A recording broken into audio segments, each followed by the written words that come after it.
Yan, good day mga kasis boy. Damit ko, ng pintura. Yan. Okay, magandang hapon. Yan ah.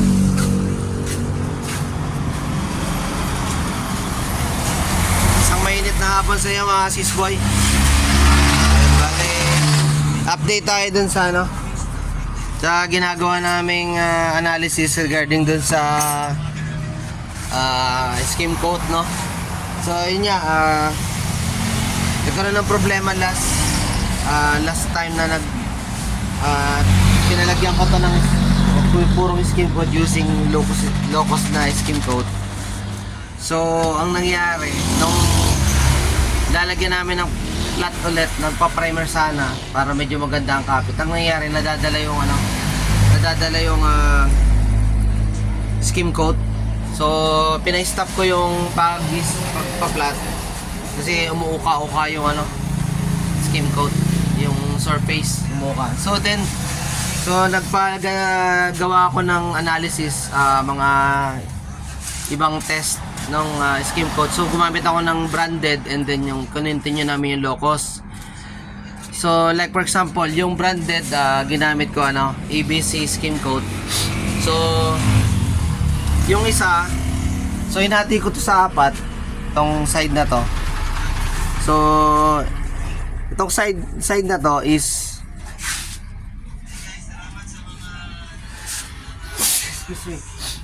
sorry. Ang side na to is gumamit kami ng ABC skim coat, which is the branded one, and this side is the locos one. And this part, no, pinag-apat ko siya.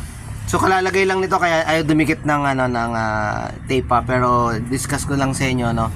So this part, ito yung ginamitan namin ng skim coat na ABC with water. So just water ang inad namin, which is the procedure is just the water.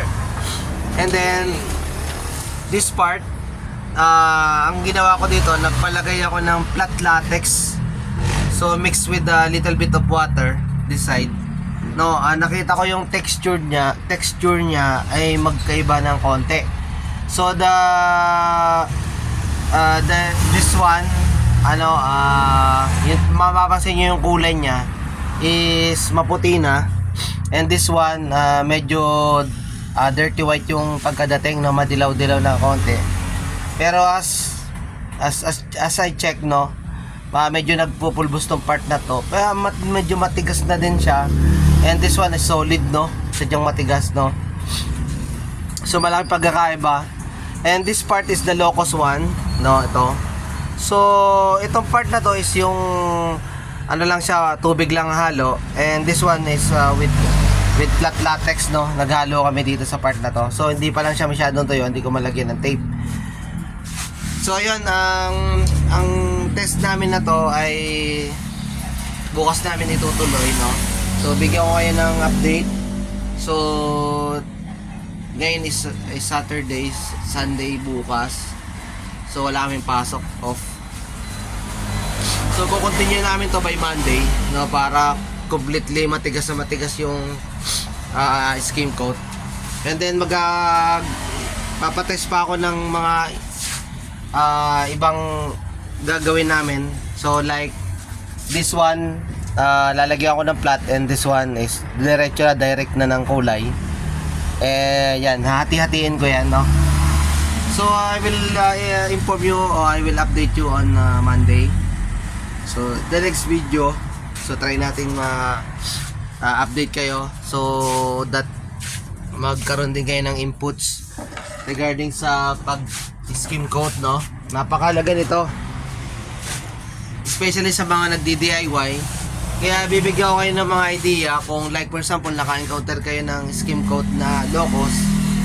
So papakita natin dito kung anong gagawin natin, like nabili mo na. So no need mo na siya ibalik. Gawan na lang natin ang paraan na mapatibay siya using the same skim coat na po. So ito lang yung video natin ngayong araw. Balik kalalagay lang nga, hindi pa kayo ma-update sa mga susunod pa, no? So ngayon medyo mabagal yung renovation natin kasi medyo hindi pa makapag-decide gawa ng yung ibang items namin, ano, hindi pa dumadating. Na order, naubusan ako ng mga pintura dun sa mga ano ko, sa mga in-orderan ko supplier, no. So bali nag-order pa na sila ng mga pintura galing sa mga company para ma-deliver sa amin. So ayan, pero at ay mga ganun talaga, pero may mga part naman na ano, na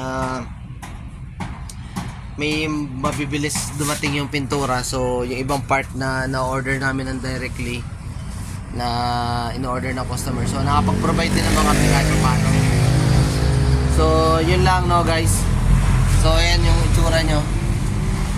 Hati-hati ko muna itong part na to, yung mga tira-tira namin na sobra.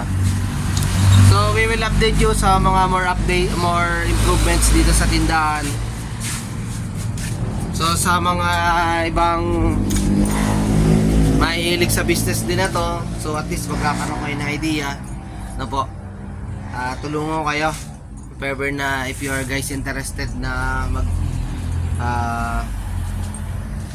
mag-create ng ganitong klaseng business, please let me know. Just PM nyo dun sa Facebook page ko, which is Sisboy Pen Center, Sisboy Vlog, sorry. And then try ko ma-update kayo, no.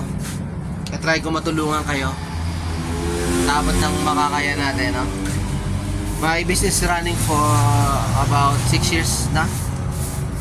So kahit pa paano, ano naman, nag-improve na yung sales natin, nagkaroon tayo ng maraming stocks, and then nagkaroon tayo mataas na knowledge. So this year, wala pa schedule ng training ng mga supplier, ng mga maker ng pintura. Hopefully, maka-attend kami sa mga bagong supplier, sa mga bagong updates sa mga pintura. May ilan ang nag-advise ng schedule ng kanilang training for their product. So we are still waiting, no, sa update, kasi last year medyo hindi pa rin okay sa pandemic gawa nga ng COVID. Pero this year hindi na masyadong critical pagdating sa health. Pero yung mga company naman, usually yung business namin sobrang pilay.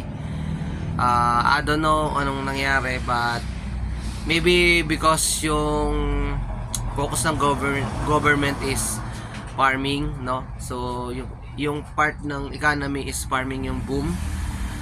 So yung construction is medyo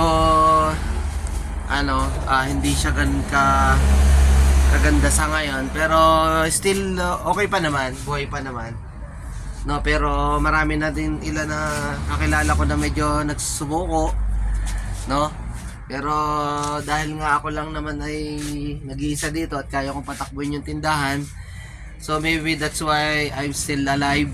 My business. So hopefully in the coming future, so magkaroon ng magandang development about sa construction business, so that magkakaroon ng domino effects, so madadamay kami, no. So yung pintura na business ko is magkakaroon ng hope, sana. So yun lang guys, ilang maging update natin today, no. See you guys.